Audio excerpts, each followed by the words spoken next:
Friends viral వయారి గురించి నేను మీకు పరిచయం చేయాల్సిన అవసరం లేదు. నిజంగా సాంగ్ క్రియేట్ చేసినటువంటి ఇంపాక్ట్ అంతా ఇంత కాదు. ఇప్పటిదాకా 1,000,000 వ్యూస్ని అయితే సంపాదించుకుంది. నేను ఆల్రెడీ చెప్పా, మన ఈ సాంగ్ ఏదైతే ఉందో ఈజీగా 1,000,000 వ్యూస్ సంపాదించుకుంటుంది అనేటటువంటి విషయాన్ని నేనైతే మీకు తెలియజేశా.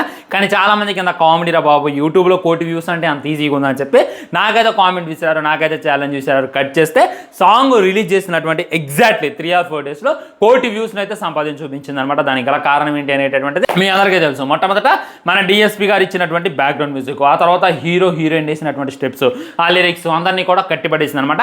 సో సినిమా అయితే ఈ శుక్రవారం అయితే రిలీజ్ అవుతుంది అనమాట. ఎగ్జాక్ట్లీ 5 days అయితే ఉంది. దీనికి సంబంధించిన ట్రైలర్ని అయితే రిలీజ్ చేశారు. ట్రైలర్ అందరూ చూసారో లేదో, ట్రైలర్ రివ్యూ మాట్లాడుకుందాం పట్టండి. ఈ సినిమా కాన్సెప్ట్ అయితే కొద్దిగా డిఫరెంట్గా అనిపించింది. టీజర్ చూసినప్పుడు ఇదేదో బక్వా సినిమా అనుకున్నా, కానీ ఆఫ్టర్ ట్రైలర్ తర్వాత సినిమా మీద కొద్దిగా ఇంట్రెస్ట్ అయితే క్రియేట్ అయింది అనమాట. తల్లి తండ్రి ఉంటారు, వాళ్ళకి పాపం చాలా రోజులుగా పిల్లలు అయితే లేరు, కానీ వాళ్ళు ఓల్డ్ ఏజ్ వచ్చిన తర్వాత, వాళ్ళు ముసలి వాళ్ళు అవుతున్న అటువంటి టైంలో వాళ్ళ యొక్క వైఫ్ అయితే నెల తప్పిద్ది అనమాట. ఆ తర్వాత ఒక బేబీకి అయితే జన్మనిస్తుంది. ఒకసారి ఇమాజిన్ చేసుకోండి, ఇప్పుడు వీళ్ళేమో అమ్మమ్మ తాతయ్య వయసులో ఉన్నారు, ముసలోళ్ళు అయిపోయి ఉన్నారు. ఈ టైంలో వీళ్ళ వైఫ్ నెల తప్పి ఈ విధంగా బేబీకి అయితే జన్మనిచ్చింది. ఆ పుట్టినోడు వీళ్ళని తాత అమ్మమ్మ అని పిలవాలా, లేకపోతే నాన్న అమ్మ అని పిలవాలా? ఈ కాన్సెప్ట్ ఏదైతే ఉందో చాలా డిఫరెంట్గా ఉంది. నేను రియల్ ఇన్సిడెంట్ నా కళ్ళతో అయితే చూసాను ఇలాంటివి. సో ఇలాంటి కాన్సెప్ట్తో సినిమా వస్తుందంటే నాకైతే ఒక ఎగ్జైట్మెంట్ అయితే క్రియేట్ అయిందనమాట. సో ఈ ఎగ్జైట్మెంట్తో సినిమా అయితే రాబోతుంది అని చెప్పి క్లారిటీగా అర్థమవుతుంది. అమ్మ నాన్న ఓల్డ్ ఏజ్లో ఉన్నప్పుడు హీరోకి అయితే జన్మనిస్తారు. హీరో చూసుకున్నట్లయితే హీరో మీద వాళ్ళు అమితంగా ఉంటుంది. ఇప్పుడు యంగ్ ఫాదర్ ఉంటాడు, యంగ్ ఫాదర్ యంగ్ సన్ మీద ఆ ప్రేమ చూపిస్తే అదేదో ఉంటుంది. ఈ ఫాదర్ని సన్ అర్థం చేసుకోవడం, సన్ ఫాదర్ని అర్థం చేసుకోవడం వేరే ఉంటుంది. కానీ ఓల్డ్ ఫాదర్ అంటే చూడడానికి తాతలాగా ఉన్నాడు, దాదలాగా ఉన్నాడు, మా నాన్నోళ్ళ నాన్నలాగా ఉన్నాడు, ఆయన మనల్ని అర్థం చేసుకుంటాడు, అర్థం చేసుకోవడం అనమాట. సో ఆయనకి ఎలా ప్రేమ చూపించాలి, ఈ జనరేషన్ ఎలా ప్రేమించాలి అనేటటువంటి దానికి తెలియదు. ఆ యొక్క టార్చర్ తట్టుకోలేక మన యొక్క హీరో వేరే ఊరికైతే వెళ్తాడు అనమాట. వేరే ఊరికి వెళ్ళి అక్కడ ఏదో ఉద్యోగం చేసుకుందాం అంటాడు. అక్కడ కూడా తనకైతే ఒక విలన్ ఎదురవుతారు, తనే జెనీలియా. ఈ యొక్క కాన్సెప్ట్ అయితే నాకైతే పిచ్చిగా నచ్చేసింది.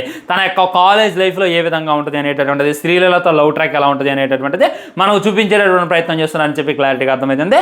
వన్స్ ఒకసారి వెళ్ళి ట్రైలర్ చూడండి, జూనియర్ ట్రైలర్ అని చెప్పండి. ఇప్పుడు ట్రెండింగ్ 2లో ఉందనమాట. ఆ ట్రైలర్ చూశాక మీ ఒపీనియన్ కూడా 100% మారిపోద్ది అని చెప్పి నా ఫీలింగ్. ఇదే దీని పెయిడ్ ప్రమోషన్ కాదు, నాకేం వాళ్ళు రూపాయి కూడా లేదు.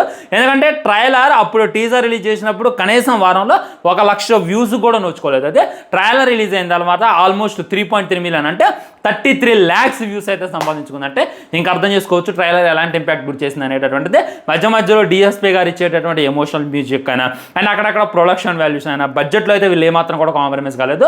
హీరో ఫేసే అక్కడక్కడ ఏఐ చేసి నిర్మించారు, అంటే ఆర్టిఫిషియల్ ఇంటెలిజెంట్ ద్వారా కొన్ని గ్రాఫిక్స్ ద్వారా హీరో ఫేస్ను మనకు చూపించేశారు అనేటటువంటి ఫీలింగ్ కలిగింది. ట్రైలర్ కాన్సెప్ట్ బాగుంది, ట్రైలర్ మొత్తం కూడా ఓవరాల్గా నచ్చింది. ఒక్క హీరోని నాకైతే కొద్దిగా డౌట్గా ఉంది. ఇక హీరోని కూడా మనం అలవాటు పడితే సినిమాను కూడా అలవాటు పడవచ్చు అని చెప్పి నాకైతే అనిపిస్తుంది. అది ఫ్రెండ్స్ జూనియర్ మూవీ ట్రైలర్. మీరు చూడకపోతే వెళ్ళి డెఫినెట్లీ ట్రై చేసేటటువంటి ప్రయత్నం చేయండి, మీకు నచ్చింది అనమాట. ఉంటాబాయ్ ఆల్రెడీ పెద్దికి సంబంధించిన ఒక వీడియో అయితే చేశాం మన శివరాజ్ కుమార్ గారిది. ఫస్ట్ లుక్ని అయితే ఈరోజు బుచ్చిబాబు గారు రిలీజ్ చేశారు, అండ్ బర్త్డేని పునస్కరించుకోండి. దానికి సంబంధించి రివ్యూ కూడా ఇచ్చేసి అది కూడా వెళ్ళి మన ఛానల్లో ఉంటుంది, 2 స్క్రీన్లో ఇస్తా, లేదా ఐ బటన్ క్లిక్ చేసి ఆ వీడియో కూడా చూసేయండి. బై బై, నమస్కారం.